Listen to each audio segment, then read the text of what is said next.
Ya, shalom saudara-saudara. Sebagaimana saudara semua ketahui bahwa beberapa hari yang lalu kan ada perdebatan antara saya dengan Ustadz Kainama atau yang dikenal sebagai atau sering disebut Bangke. Nah, dan di dalam perdebatan itu terlihat bahwa Ustadz Kainama ini ya mau bagaimana lagi dibilang begitu ngawur ya, tidak ada apa-apa yang dapat dia andalkan sebagai argumentasi dia. Ya, tapi syukurnya adalah bahwa walaupun perdebatan dengan Kainama itu uh, jauh dari harapan dan begitu cepat selesai, tapi ada acara tanya jawab di mana saya beroleh kesempatan untuk menjawab pertanyaan para penanya Muslim sekaligus beritakan Injil kepada mereka, dan secara khusus itu saya beritakan Injil kepada Kainama. Dan itu sebenarnya tujuan saya. Dalam banyak perdebatan saya seringkali memanfaatkan perdebatan untuk beritakan Injil, dan khusus Kainama kemarin karena dia seorang mualaf, jadi saya memberikan tawaran kepada dia supaya dia kembalilah untuk percaya kepada Yesus sebagai juru selamat dan Tuhan kalau dia mau diselamatkan. Nah, rupanya tawaran saya semacam itu tuh menjengkelkan mungkin banyak orang ya, banyak orang Islam ya. Uh, ada seorang ibu, termasuk seorang ibu namanya apa ya, Bu Eti mungkin ya. Dan Ibu Eti ini akhirnya dia WA saya untuk menyampaikan kejengkelannya sepertinya begitu ya. Dan ya saya mau bahas, saya mau ajak saudara lihat WA dia sambil saya berikan komentar ringan-ringan aja ya. Nah, ini WA dia ini ya. Oke, dia mulai dengan Bapak Esra Soro yang kami hormati. Jadi kelihatannya dia menghargai saya. Ya, dia menghormati saya. Oke, dari lubuk hati yang dalam kami segenap kaum muslim di Indonesia. Wow, kami segenap kaum muslim di Indonesia. Dia WA saya, mewakili kaum muslim di Indonesia. Apa kapasitas dia? Ya, sehingga bisa mewakili kaum muslim di Indonesia. Ya, menghimbau kepada Anda, jangan Anda memaksa seorang untuk pindah dan murtad ke agama Anda. Menghimbau ya kepada Anda, jangan Anda memaksa seorang pindah. Kapan saya memaksa? Yang saya lakukan adalah saya beritakan Injil tentang Yesus yang mati dan bangkit, lalu memberikan tantangan atau pilihan kepada mereka, termasuk kepada Kainama dan juga mualaf-mualaf yang lain.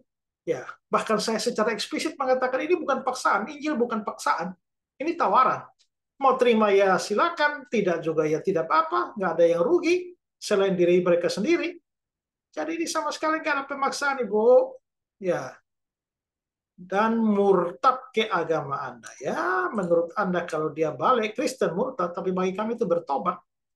Nah, kalau ada Kristen yang jadi mualaf yang menurut kami dari sudut pandang kami ya dia murtad itu. Ya, jadi kayak nama itu dari sudut pandang kami sudah murtad, makanya sekarang mau dikembalikan dari kemurtadannya. Hati-hati perkataan Anda ini yang telah beraninya mengajak Ustadz Kainama untuk kembali ke agama lamanya Kristen. Ini pertama saja Anda sudah uh, tadi dibilang saya memaksa. Nah sekarang mengajak. Mengajak atau memaksa? Apakah mengajak adalah pemaksaan? Ya, lagi pula kalau saya mengajak dia, apanya yang membuat saya harus berhati-hati? Apakah itu bahaya? Ya, itu sudah hak prerogatif seorang pendeta memilih agama yang benar. Itu hak prerogatif dia. Ya, itu hak dia. Tapi kan saya juga punya hak untuk mengajak dia kembali kan. Lalu Anda bilang seorang pendeta. Apakah nama pendeta? Kalau Anda percayakan nama pendeta, Anda sudah tertipu oleh dia, Ibu. Ya. Dia itu bukan pendeta, nggak pernah sekolah teologi itu. Mengaku sekolah S1 di STT Jakarta, S2 di Leiden, Belanda, S3 di Haifa, Israel. Dan STT Jakarta sendiri sudah memberikan klarifikasi, nggak ada muridnya atau pernah mahasiswa yang namanya Kainama. Begitu juga dari Leiden sana. Haifa juga, saya sudah sampai di Haifa dan cari yang namanya Tanakh Biblical Study, itu omong kosong, nggak ada di sana, Ibu. Jadi kalau Ibu anggap dia pendeta, Ibu yang ketipu. Ya, lakum dinukum waliyadin. Agama kamu, agama kamu, agama aku, agama aku. Ya kalau memang benar begitu, ya yang harus Ibu lakukan adalah Ibu bilang dong kepada teman-teman Ibu yang agama Islam, terutama mualaf-mualaf itu loh. Kalau memang agamamu, agamamu, agamaku, agamaku, kenapa mereka terlalu repot urus agama kami? Ya, kalau sudah pindah ke Islam, ya silakanlah, itu hakmu. Belajarlah Islam, jangan utak-atik lagi iman Kristen. Kok pindah Islam gak baca Al-Quran, belajar Al-Quran tiap hari, yang tiap hari dibaca cuma Alkitab, cuma nyari kesalahan doang untuk nyerang-nyerang Kristen. Ini kayak orang yang pacaran, sudah putus, sudah punya pacar baru ya. Tapi kok tiap hari ngomongin pacar lama itu loh. Kenapa? Kangen ya, rindu ya. Nah, jadi itulah kerjanya mereka kan tiap hari hanya nyerang-nyerang Kristen pakai Alkitab Kristen sendiri. Ibu peringatkan mereka loh. Ya, bilang mereka, lakum dinukum waliyadin, agamamu, agamaku, agamaku, agamaku. Ya jangan dicampuri, jangan nasihati saya, Ibu. WA mereka itu. Ya, WA si Kainama, WA itu siapa, Doditaan dan Umar dan lain-lain itu. Ya, sempat sekali lagi ucapan Anda mempengaruhi umat Muslim di Indonesia ini. Wow, apakah ucapan saya bisa mempengaruhi umat Muslim di Indonesia? Umat Muslim mana yang saya pengaruhi, Bu? Ya, se-Indonesia, kalau itu terjadi luar biasa, pengaruh saya luar biasa itu ya, bisa mempengaruhi umat Islam di Indonesia. Ibunya ada-ada saja. Untuk memeluk agama Anda, kami di daerah tidak segan-segan mencari Anda. Wow, cari saya untuk apa, Ibu? Cari saya untuk apa? Mau ajak ngopi kah? Atau ngajak debat kah? Atau mau bunuh saya kah? Atau bagaimana? Wah, ini kayak bernada-nada ancaman ini ya. Ibu, saya bisa tampilkan nomor Ibu di sini ya, dengan foto Ibu sekalian ya. Tapi saya simpan WA Ibu ini ya. Kalau ada apa-apa dengan saya, ini bisa saya pakai nih ya. Karena sudah ada indikasi awal ini mau mencari saya ini. Ibu. Kalau Anda ingin diakui pengikut Yesus atau Nabi Isa Al-Masih, lebih baik Anda bersyahadat Islam. Wah, Anda itu kalau mau menawar saya, Anda harus punya sesuatu yang lebih baik dari kekristenan. Kekristenan itu punya keyakinan, keselamatan, punya juru selamat, punya penebus orang berdosa seperti saya. Nah, kalau Anda mau menawarkan agama Anda pada saya, pastikanlah bahwa agama Anda lebih baik dari saya. Apakah agama Anda bisa memberikan kepastian keselamatan kepada saya? Haruskah saya membuang kepastian yang ada pada saya di dalam kekristenan ini, lalu menggantinya dengan mudah-mudahan kemungkinan besar? Semoga, insya Allah. Ibu, kalau Ibu saja belum pasti dengan keselamatan Ibu, jangan tawarkan sesuatu yang tidak pasti kepada saya. Saya menawarkan wajar karena saya punya kepastiannya. Ya, carilah agama yang paling benar. Lah Ibu kira agama Ibu paling benar? Karena seluruh kitab para nabi mulai dari Taurat, Zabur, Injil diturunkan kepada Nabi Isa masih menerangkan akan datang nabi di akhir zaman yang bernama Muhammad SAW. Wow. Nah, Ibu tahu dari mana? Ya, tidak ada di dalam Taurat, Mazmur, Injil itu tentang Nabi Muhammad. Kalian saja yang suka-suka mencari-cari, nggak tahu kenapa. Ya, suka membaca Alkitab kami lalu memaksa-maksakan Nabi kalian masuk dalam Alkitab kami loh. Ayat-ayat Alkitab kami diperkosa dan dipaksa untuk menyisipkan nabimu masuk ke dalam Alkitab kami. Kalian nggak malu kah? Ya. Bahkan ada lagi yang begitu tololnya menggunakan Kidung Agung 5 ayat 16. Hanya karena di sana ada kata Mahmadim ditarik, diulur, diurai sedemikian sampai Mahmadim menjadi Muhammad, lalu Ahmad, lalu Muhammad, lalu berkesimpulan bahwa Nabi kalian ada di dalam kitab Kidung Agung 5 ayat 16. Saya pikir-pikir lucu ya. Sekian lama kalian suka mengolok-olok kitab Kidung Agung sebagai kitab porno. Kok sekarang nggak malu mencari nabi kalian di dalam kitab porno itu? Ya, ada banyak baingau yang model kayak begitu, yang mualaf-mualaf tidak jelas, otak sepotong itu loh. Belajar Alkitab tidak benar, sampai jadi mualaf, lalu mulai memaksa-maksa nabi kalian masuk ke dalam Alkitab kami. Itu kayak si siapa itu juga itu. eh, Siapa itu yang kemarin bertanya itu waktu acara debat terakhir yang bilang Maria Magdalena, Ibu Yesus tuh. Bilang bahwa Anisa ada di dalam Injil Yohanes. Surat Anisa itu tentang Yesus tidak mati itu loh. Ada di dalam Injil Yohanes.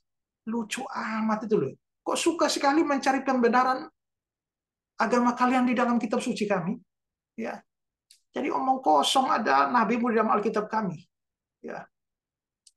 Beliaulah nabi yang menyempurnakan kitab-kitab terdahulu. Dan Nabi Isa Al-Masih kelak di kiamat akan diturunkan Allah untuk melanjutkan syariat Nabi Muhammad. Bersetan dengan omongan teori omong kosong Anda ini. Membunuh Dajjal, Yajuj, Majus, dan orang kafir. Dan beliau akan diturunkan pangkatnya sebagai manusia biasa. Turunkan pangkatnya sebagai manusia biasa. Memang pangkatnya sebelumnya apa? Ya, bukan sebagai Tuhan di Kristen. Lah kalau dia bukan Tuhan, ya nggak perlu diturunkan pangkatnya. Ya, kalau bisa diturunkan artinya yang tadi bukan manusia biasa. Ibu ini ngomong nggak pakai otak ini. Ya, dan nabi di kalangan umat muslim, karena fase kenabian Isa Al-Masih dan fase ketuhanannya sudah habis, masa akhirnya di akhir zaman. Wah, ketuhanan pakai fase. Ibu ini bikin lucu aja ya. Fase ketuhanan loh. Ya, Tuhan pakai periode ya Ibu ya. Apabila di dalam suatu Alkitab agama yang lain tidak ada menerangkan tanda-tanda Nabi Muhammad yang akan datang, maka kitab Anda, kitab agama itu karangan manusia, bukan wahyu mujizat dari Allah. Astaga, Ibu percaya diri banget loh ya. Memang nggak ada kok. Ya. Dan kalau memang Alkitab saya bukan firman Allahmu ya, nggak apa-apa loh. Ya, Alkitab itu firman Allah kami, bukan Allahmu. Ya. Dan orang yang tidak beriman selain kepada Nabi Muhammad berarti dia telah menjadi sesat dan nyata. Ya, itu kan omongan kita. Ya. Atau dalam Alkitab ciri-ciri domba yang tersesat. Paham itu Esra Soro? Ya, saya nggak paham otaknya Ibu, jalannya pikiran Ibu kok ya. Di Alkitab Matius pasal 25 itu bagi dua. Orang yang percaya Yesus itu disebut domba, orang tidak percaya Yesus itu disebut kambing.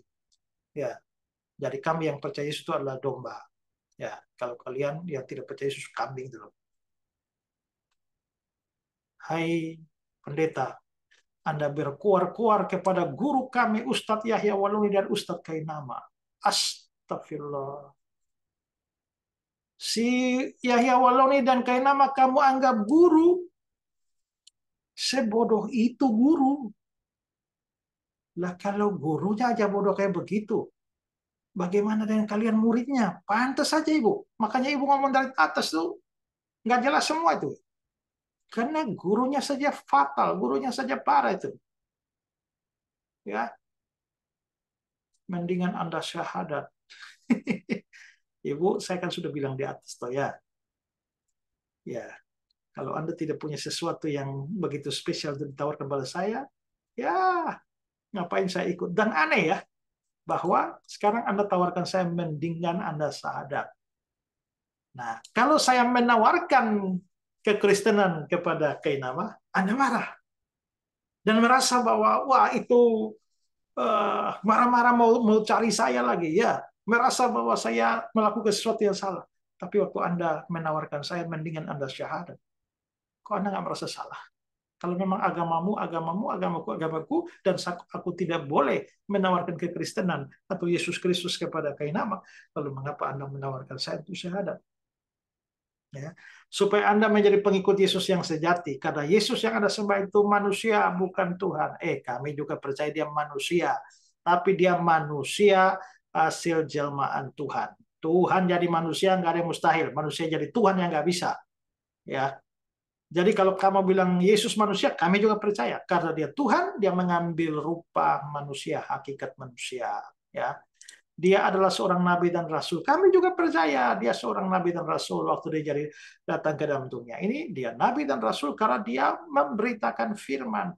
Tapi dia bukan hanya nabi dan bukan hanya rasul, lebih daripada itu Tuhan Allah sendiri, Yahweh sendiri. Ya, dia juga sholat bersujud. Ya, itu tradisi Yahudi kan, kalian yang ikut Yahudi kan. Kan Yahudi lebih dulu dari kalian. Cara ibadahnya bukan bernyanyi di gereja, ibadahnya. Kamu nggak baca Alkitab ya? Yesus sendiri pernah nyanyi kok. Dan kalau karena di Baitul Maqdis dan Bethlehem tempat sholat bukan gereja. Ya karena itu kan agama Yahudi. Gereja kan belum muncul waktu itu. Belakangan kan sudah muncul gereja. Nah, itu agama Yahudi, itu mereka sholat. Tapi kan kalian yang ikut Yahudi. Yesus agamanya Islam bukan Nasrani. Kamu ini ngomongnya bodoh ya. Ya, Yesus itu Islam. Lah, Islam itu muncul tahun berapa, Ibu? Ya, karena agama Nabi semuanya Islam. Ah, Islam muncul tahun berapa, Ibu? Sampai semua sampai Nabi Adam pun Islam. Aduh, itulah yang saya bilang ya, waktu dia berdengkai nama itu loh. Alkitab kami ini itu bukan cuma wahyu Allah, tapi juga wahyu Allah menyejarah. Jadi ada bukti sejarahnya. Jadi ngomong itu bisa dibuktikan dari sisi sejarah. Lah kamu ini ngomong begini nih loh. Apa buktinya? Bukti sejarah apa yang kalian punya? Gak punya apa-apa, ngomong makin bodoh aja ya. Mengerti kau Esra suruh kafir besar. Nah, tadi di awal kamu bilang Bapak Esra suruh yang kami hormati. Nah, setelah hormat di awal, lalu dikafirkan di bawah kafir besar. Ya, kamu harus tahu bahwa sebenarnya setiap orang itu kafir bagi orang lain. Jadi kalau kamu pandang aku kafir, tapi aku sendiri juga pandang kamu kafir tuh. Ya, semua orang tuh kafir bagi yang lain. Ya, jadi ya ngapain marah-marah Ibu? Ya, sebelum Ibu marah-marah, saya mau tanya, kalau Ibu mati, Ibu yakin masuk surga nggak? Ya, Ibu kan orang berdosa. Bagaimana dengan dosa-dosa Ibu? Apakah Tuhan Allahnya Ibu itu Allah yang Maha Kudus, Maha Adil? Dan bagaimana dia memperlakukan dosa Ibu? Mengampuni begitu saja? Berarti dia nggak adil dong. Karena Allah yang adil pasti akan menghukum orang berdosa. Karena itulah, maka sebelum Ibu mati, sebaiknya Ibu juga punya juru selamat. Dan juru selamat itu nggak ada dua di dunia. Di kolong langit ini hanya ada satu saja, yaitu Yesus Kristus. Percaya Ibu selamat, tidak percaya Ibu binasa. Nah, itu saja. Oke,